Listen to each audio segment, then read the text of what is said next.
Hello, my dear students of class 12. Hope you are keeping well at home, though you cannot join the classes. So, in continuation of discussion on political science, we shall discuss today politics of planned development. This is the title of the chapter. It is chapter 12. Actually, it is from part B. Chapter 12 we are telling because it's a continuation from part A. Otherwise, you can say this is chapter 3 from part B. So, as I said, the title of the chapter is Politics of Planned Development.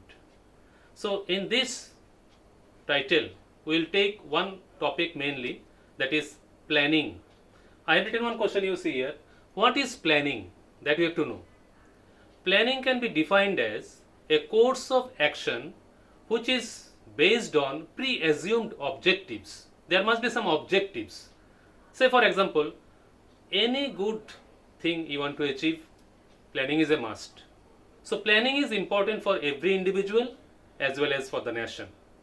So as I was talking about planning means a course of action which will continue with an objective, aims and objectives, and it's a continuous process to achieve that goal. So that is planning. Now we are talking about the planning of a nation, a newly born country, that is our motherland India. How the planning was done in the very beginning for the development of the nation. Just think about a newborn baby.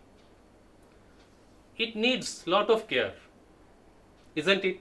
Similarly, a newborn nation we are talking, because we have got the independence, just we got the independence on 15th August 1947. Let us go back there. What were the problems faced by the nation builders? In the previous chapter we have discussed. Now basically certain problems were faced by them, and accordingly the plan should be like that. So there are two options. I have written here, you see. Before India there were two planning statistics, means strategies we say rather. That is liberal, one is liberal capitalist policy and the other is socialist model. So there are certain countries like USA and the European countries, they prefer this model, liberal capitalist model. Please follow the term carefully. And the other is socialist model. So what is liberal capitalist model? In short, we can say, by the term you can understand, liberal means here quite free market economy to welcome the various companies and make profit any way, every way possible. But just opposite concept is in socialist model, which is followed by USSR and other communist countries around the world. So I think you can guess which model was adopted by our country. Of course, the second one. Our country followed the socialist model. But let me add one thing here. As we were one of the new countries in the sense newly independent countries, we could not adopt exactly that method, that plan, that is socialist model, as it is in the other socialist countries. So that's why Indian economy is also called mixed economy. Okay. The question is, after adapting this policy, they had to plan, the Indian nation builders had to adopt certain policies. Now the question is, why socialist model was adopted? I have written some points here, you can see why the socialist model was adopted. There were some new political parties were originating that time. If you go back in history also you will get some ideas like Socialist Party, Communist Party. Even our first Prime Minister, Pandit Jawaharlal Nehru, he himself was a Democrat socialist. So he followed, he adopted, he preferred, rather we say, the socialist model. So the motto of the nation builders was to eradicate, to reduce poverty and a equal distribution of wealth and a proper economic development. Actually, this planning, the idea of planning was originated in the minds of Mr. M. Visvesvaraya. You might have heard the name. He was one of the civil engineers that time, and he was the person who was behind many construction of dams, then communication system, and many other developmental activities, infrastructural development. So M. Visvesvaraya in 1934, back much before the independence, he told about the planning. He told that for the development, planning is a must. So India must plan properly if it needs to develop itself. Now, our first 5-year planning was introduced in 1951. So what was there in the first 5-year plan? First 5-year plan of 1951 had 3 basic challenges in front of our country. What were these 3 challenges? Number 1, influx refugees. Number 2, mounting inflation. And number 3, acute shortage of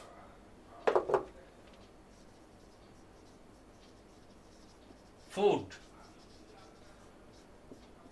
Concentrate on these 3 problems. The 3 challenges faced by the Indian Planning Commission that was first set up in 1951 were the influx refugees. In the previous chapter we have discussed about this refugee problem faced by the nation builders. You know, British ruled there on one country but handed over 2 countries, Pakistan and India. Again there were problems about East Pakistan and West Pakistan. These things we have discussed in the previous chapter. But this refugee problem, suddenly millions of people shifted from one country to the other. Now just imagine, what about their settlement? এত সব মানুষের থাকার খাওয়ার কি বন্দোবস্ত কিভাবে করবে? So it's a great challenge to the in front of the Planning Commission. So this refugee problem has to be settled first. Second, mounting inflation, মুদ্রাস্ফীতি যে বিষয়টা. You know that the economic status of a country is basically depend on the value of its currency, isn't it? So that time the value of Indian currency was too low. Then how to develop it? It was a great challenge in front of the Planning Commission. Third, though I have written third, but this is one of the most important challenge, very serious trouble, that is acute shortage of food, the basic need for us. খাওয়ার ছাড়া আমাদের একদিনও চলে না. So how to manage? Because that time our agricultural system was unplanned. আমাদের কৃষি ব্যবস্থাটা ততটা উন্নত ছিল না. তো এত সব মানুষের দিন দিন লোক বাড়ছে, রিফিউজি প্রবলেম, এই যে মিলিয়নস অফ রিফিউজিস, তাহলে এত সব মানুষের খাওয়ার বন্দোবস্ত একটা আনপ্ল্যান্ড এগ্রিকালচার দিয়ে কিভাবে সম্ভব? So these 3 challenges were in front of the Planning Commission, and how to handle it? So they have taken some aim. So we shall find out what were the aims taken by the Planning Commission. How did they try to solve the problem? Aims of Planning Commission.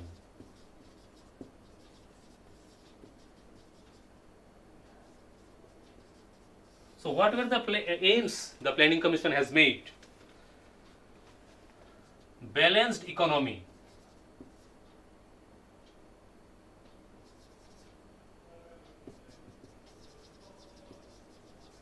Balanced economy. Settle refugee problem.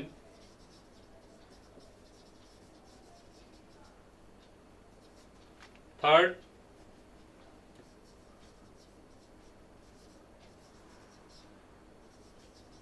rapid development of agriculture. Rapid development of agriculture. So certain aims were set by the Planning Commission that if we want to develop our nation, we have to make certain aims, and with those objectives we have to go forward.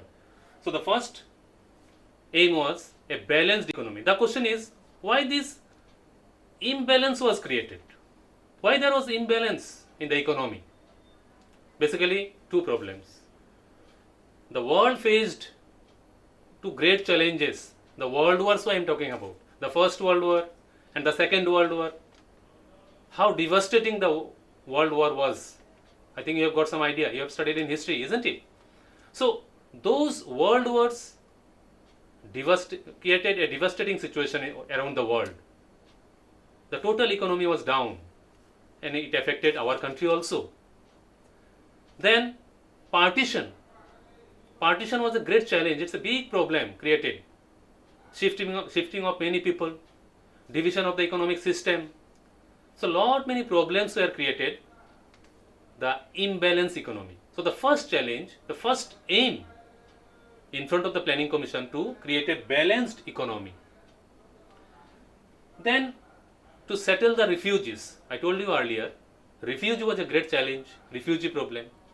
শরণার্থী refugee মানে হচ্ছে যারা অন্য দেশ থেকে যেমন পাকিস্তান থেকে ভারতে আসলো, তো হঠাৎ করে যখন অনেক লোক চলে আসলো, তাদের থাকা খাওয়া, তাদের rehabilitation, then housing, engagement in work, এই যে একটা সমস্যা, এটাকে কি করে সলভ করা, তো তারা এটা একটা এই বিষয়ে প্ল্যানিং কমিশন একটা এইম নিল যে কি করে এই প্রবলেমটাকে সলভ করা যায়, how to solve this refugee problem. Then rapid development in agriculture, as I told you, we cannot remain hungry for longer period of time, isn't it? The basic need for us, that is roti, kapda or makan, that is said no, without food, shelter and cloth we cannot survive a proper life. তো মানুষের তো আগে খাওয়ার প্রয়োজনটা মানে ডিমান্ডটা fulfil করতে হবে, তো এই জন্য rapid development of agriculture was the basic aim of planning commission. তো এটা করতে গেলে তার সঙ্গে কতগুলো বিষয় চলে আসছে, many other matters are involved here. Then we shall go to the part role of the planning commission. What was the role? What was the role played by? What was the role played by the Planning Commission in that situation? First thing is that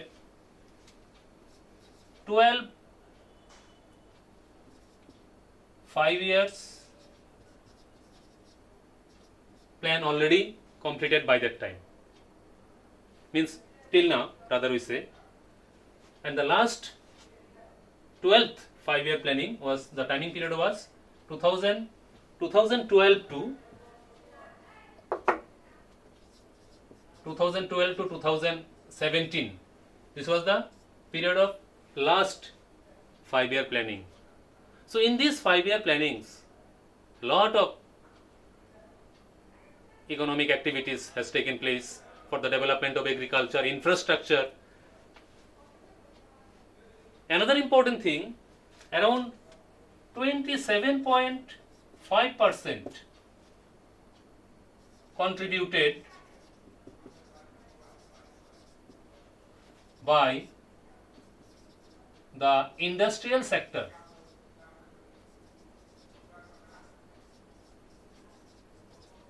Isn't it a great one?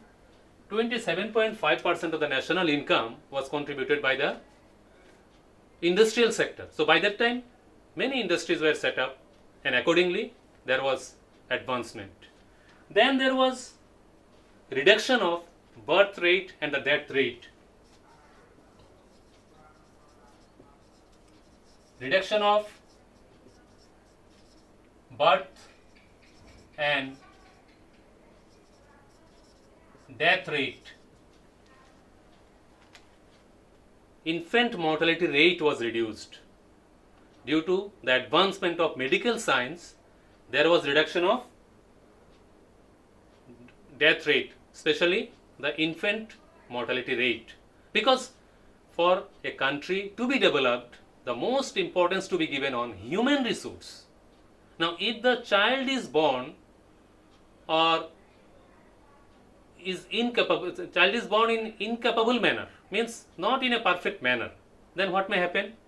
It will create a challenge for the family and the nation itself.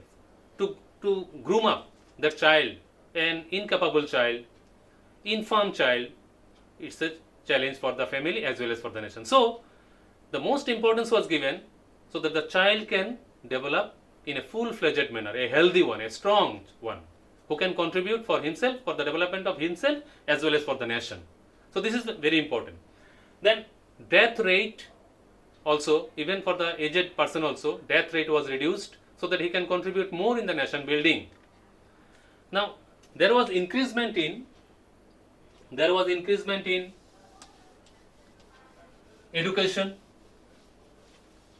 then other infrastructural development, increase in education, medical science. So these are the matters got much importance to the planning commission. Because why education was given much importance?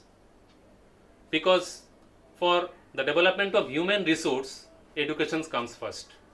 A healthy person, an educated person can contribute better for his development, for the development of his family, and ultimately he is contributing to the development of the nation. So education was given the most importance. And as I told you earlier also, that medical science also developing. Okay, life-saving drugs were introduced. Okay, so people were not dying with the simple reasons, simple cases. Epidemics were controlled. Earlier what happened? Due to epidemic like malaria or cholera, villages after villages were cleared because there was no remedy for that. Then how come a nation combat with the situation? So two important matters were given much privileges by the planning commission, that is education and the improvement of medical science. These were the major important sectors. Another important matter took place here, that is Green Revolution. Green Revolution, you heard the term, of course. Green Revolution. It is not a new term for you. Okay, from lower classes onwards, you are studying about the Green Revolution. যাকে বলা হয় সবুজ বিপ্লব। একটা সময় ছিল, I am talking about around 1960s. There was acute shortage of food.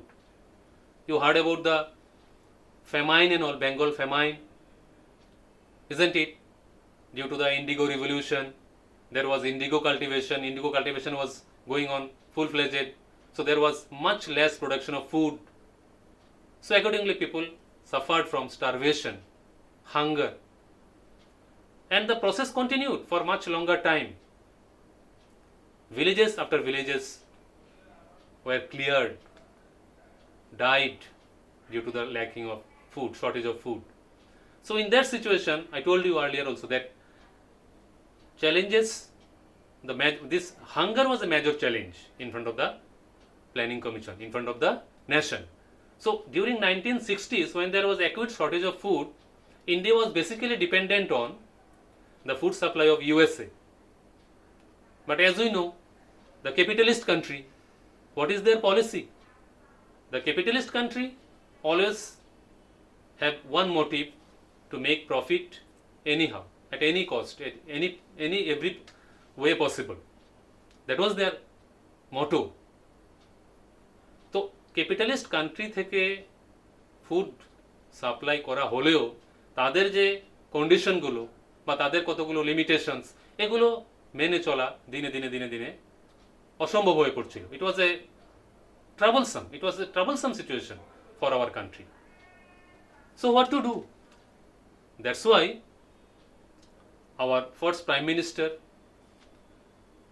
as well as the Indian government took it as a challenge that we must be self-sufficient in food production. But it is not an easy job. To become self-sufficient in food production was a great challenge in front of us. শুধু বললেই তো হয় না, ভালো প্রচুর পরিমাণে খাওয়ার উৎপাদন, খাওয়া মানে খাদ্যশস্য যেটাকে বলা হয় ফুড গ্রেইন উৎপাদন করতে গেলে অনেক কিছু ব্যাপার এখানে চলে আসছে। তাহলে সেটা কি?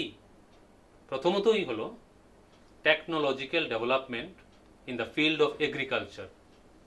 আমাদের যে পুরনো সিস্টেমে এগ্রিকালচার চলতো সেটাকে বাদ দিয়ে নতুন পদ্ধতিতে কৃষি ব্যবস্থাটাকে চালিয়ে নিয়ে যাওয়া, to continue the agricultural process in a much developed way, implementation of technologies.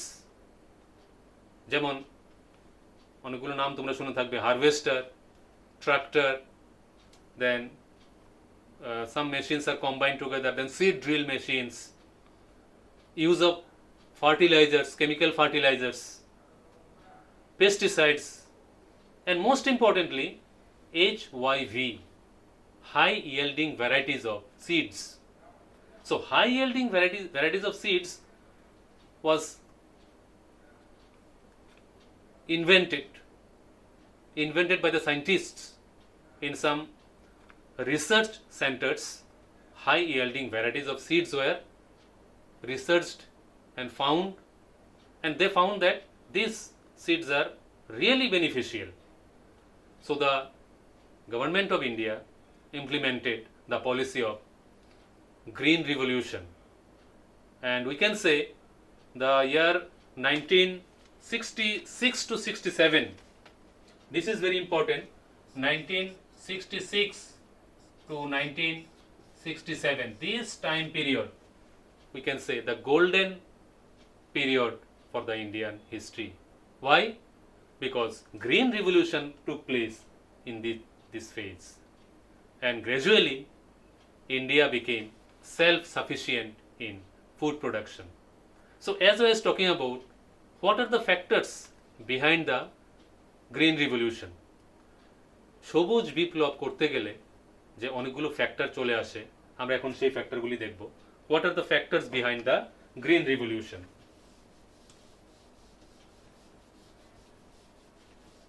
We were discussing about the challenges faced by the Planning Commission. So they have set some aims, and ultimately they started playing a proper role, okay, a active role for the development of the nation. So we shall find out now what are the factors behind the Green Revolution in India. What are the factors that caused Green Revolution in India? Actually, as I was talking about, there was food crisis. We have to go a little back. We have to see the consequences. Food crisis in 1960s. During that period, there was acute shortage of food. And just think about the previous situation, the independence, partition, then coming of lot of refugees. Suddenly, a huge number of people arrived in the country. So what about their food? তাহলে এত সব মানুষের হঠাৎ করে খাওয়ার বন্দোবস্ত করা কাজটা সহজ ছিল না। It was a great challenge. So there was food crisis during 1960s, basically dependent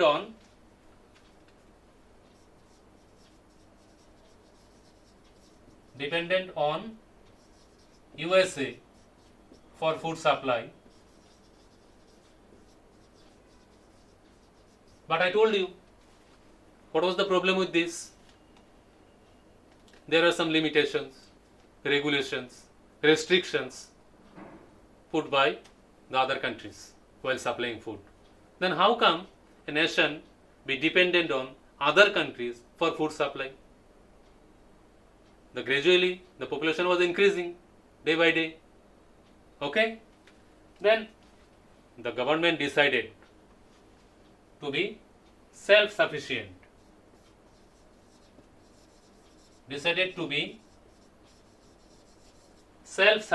In food production.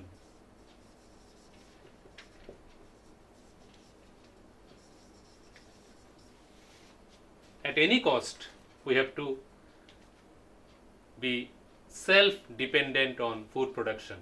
Basically, the food grains, cereals, means edible items production. Especially you see some states like Punjab, Uttar Pradesh, okay, like that. Some states has taken up this initiative with a great enthusiasm.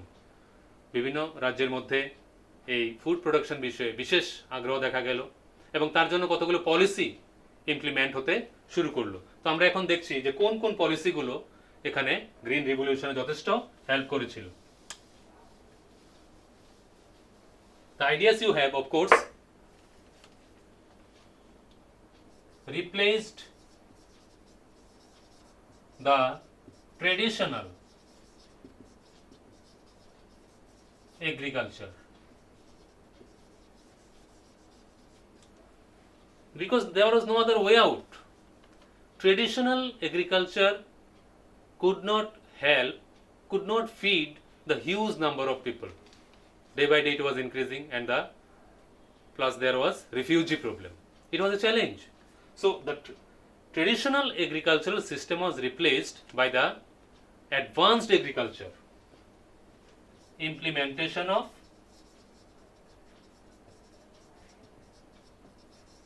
technical agriculture, okay, implementation of technologies in agriculture was introduced. বিভিন্ন ধরনের উন্নত যন্ত্রপাতি ব্যবহার করা, যাতে কি হবে, যাতে প্রচুর পরিমাণে জমি একসঙ্গে চাষ করা যাবে, to bring more and more land under cultivation, okay. Then introduction of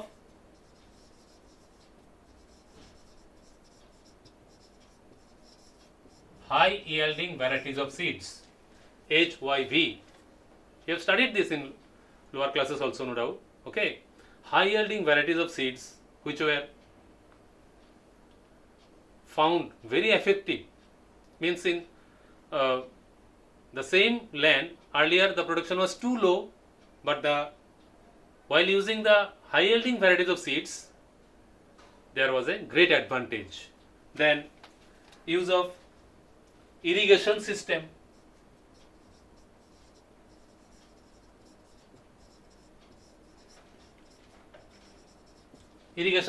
I told you that by that time many multi-purpose dams were constructed, hydroelectricity projects were introduced. M. Vishweswaraya, I told you the name, he was the person behind of this policy, of these projects, okay. So accordingly the irrigation system, earlier there were many places the land was of good quality, but due to the shortage of rain, supply of water, irrigation, the cultivation was not possible. So what was the policy behind that? As we are bringing more and more land under cultivation, we must provide the water to the crop field also. That's why irrigation policy was a major breakthrough here, okay. By the policy of advanced technology in irrigation system, there was much increasement in the crop production. Then there was the use of fertilizers, chemical fertilizers, pesticides. Earlier what happened? Huge quantity of crops were spoiled by the pests, insects, okay. So the farmers, those who have given a lot of labor but could not get their crop back.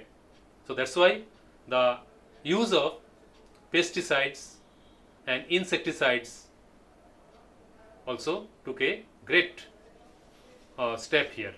So the most importantly, this green revolution made the nation a self-sufficient in food production, okay. So these are the basic concepts of this chapter. We are winding up this chapter now. So as the chapter title you can see, the politics of planned development. Now see, the then government and the Prime Minister Indira Gandhi got the advantage here. Okay, accordingly the ruling party also. Okay, so ultimately the politics is there, and finally in 2015 Niti Aayog was introduced, and accordingly the nation is progressing. Thank you all.